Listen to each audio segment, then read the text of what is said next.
देखो, सबसे पहले हम लोग के इंटरनेट मॉडल सेट का जो 1 है, जो बोर्ड द्वारा जारी किया गया है, उसका हम लोग 75, 76, 77 क्वेश्चन डिस्कस करने वाले हैं।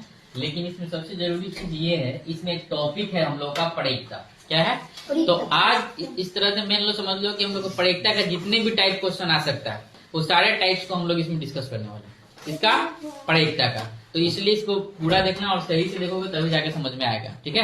और सभी टाइप जितने टाइप क्वेश्चन बन सकते हैं, एक पासेज से, 2 पासेज से, 1 सिक्का से, 2 सिक्का से, 3 सिक्का से, है ना, ये सभी तुम्हारा इसमें कवर कर दिया जाएगा। तो सबसे पहले एक सवाल है माध्यिका का, और नंबर बहुत छोटा सा क्वेश्चन है, इसका हमको माध्यिका ज्ञात करना। तो माध्यिका ज्ञात करने के लिए जरूरी होता है इसको हम लोग बढ़ते क्रम में चलाना। किस क्रम में चलाना? तो सबसे पहले छोटी संख्या यहाँ पे 5 लिखेंगे, फिर 6, फिर 7, फिर 8, फिर 9, फिर 10 और फिर 11। टोटल संख्या 7 हुई। तो 3 संख्या इधर से हटाएंगे और 3 संख्या बीच में कौन बच गया? तो माध्यिका क्या हो गया? 8। ये ऑब्जेक्टिव है और आएगा ही आएगा, इसे ध्यान रखना। अब आते हैं हम लोग एक पासे का। तो सबसे पहले पासा करते किसे?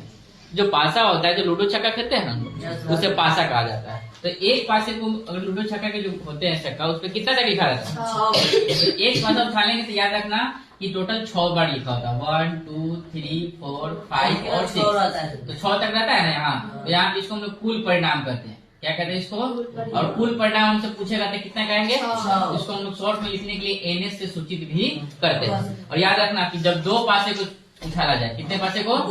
2 पासे को उछाला जाए तो कुल परिणाम 36 होता है। ये ऑब्जेक्टिव में कभी कभी पूछ देता है कि 2 पासे को उछालने पर कुल कितने परिणाम होंगे? तो 36 होंगे। अब सवाल की बात करते हैं। सवाल इसमें कितने टाइप से पूछ सकता है और क्या क्या पूछ सकता है। सबसे पहले तो हमसे पूछा 8 से छोटी संख्या। कैसी छोटी संख्या? तो आता तो 6 तक ही है, और 6 तक ही आता है, और 8 से तो सब क्या है? छोटा ही है।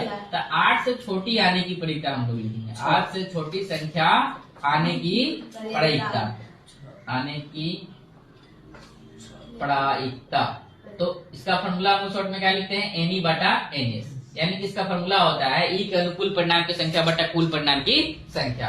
तो कितनी संख्या है जो 8 से छोटी है? तो सभी है। सभी है तो कितना हो जाएगा? 6। कुल कितना है? 6। तो 6 बटा क्या हो गया? 6 बराबर क्या आंसर हो गया? 1। तो ध्यान रखना हम लोगों को। अब इसमें हमसे पूछ देता है अलग, ये स्टार बना के बता रहा है जो भी सवाल ये तुम्हारा इसमें पूछा नहीं गया है, बट पूछ सकता है। पहला पूछेगा सम संख्या आने की परीक्षा। कौन संख्या आने की परीक्षा? तो सम संख्या आने की परीक्षा कहेगा तो सम इसमें कौन कौन है? 2, 4 और 6। तो 3 हो गया। तो 3 बटा क्या कर देंगे? 6। तो यहाँ पे लिखेंगे 3 दूना, तो 1 बटा क्या हो गया? 2। इसमें पूछेगा विषम संख्या आने की परीक्षा। कौन सी परीक्षा? विषम संख्या। तो विषम संख्या भी 3 ही को है, तो इसको भी 3 बटा क्या करेंगे? 6। तो 3 दूना, तो इसका भी क्या हो जाएगा? 1 बटा 2। कितना जरूरत?